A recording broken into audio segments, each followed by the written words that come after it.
because we got a rental at Avis, and I swear to God, we waited from the time we landed. It took over an hour to wait for our bags and then wait for an Avis van to pull up so we can get a car. I was like, this is ridiculous. So then we get there, and they only had an electric car left. So we get in this car, and we don't realize it's electric. And then it was like, at that point, I don't want to say they only had an electric car left. It was like we got in the car and already pulled out before we realized, oh, this is electric.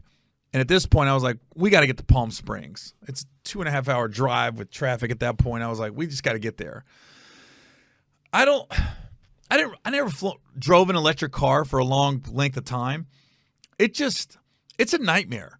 So we get in it, and all of a sudden we're like 30 minutes from the casino, the Morongo Casino, right outside of Palm Springs, and the light comes on, 15% battery. So we go to the mall. We find a mall. I said, well, we'll just get something to eat. So we charge it. It's not a supercharger. It's a regular charger. You got to find it. We charge it. We eat. About 45 minutes we was there. We get back in the car. It was like 10% more. It was like a 25%. I said, what? It said 11 hours to fully charge the car. I was like, so then we get in it. We end up making it to the casino. They charged it all night. We get in it to go to Phoenix the next morning. And my GPS said it was almost 4 hours exactly from the Morongo Casino to my hotel in Phoenix. And that 4 hours turned into 6.5 because we kept having to stop and charge the freaking car. We stopped.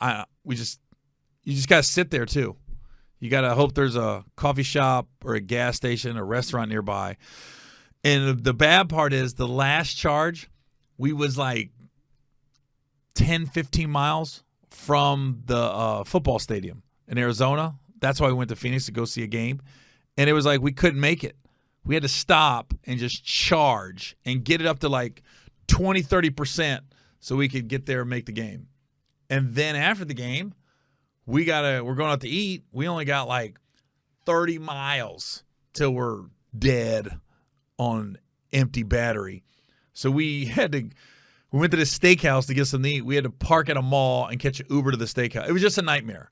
The electric car was just a nightmare. Avis stopped renting those for long road trips. I was like, oh my God. I heard Teslas have longer battery lives, but I'd rather just stop and get gas and pay for it. I know people say you save money, but I still have to pay. Like the superchargers, they still take your credit card and you got to pay money to charge your car. If I'm going to pay, I want to go. So that was a nightmare, the whole electric car thing.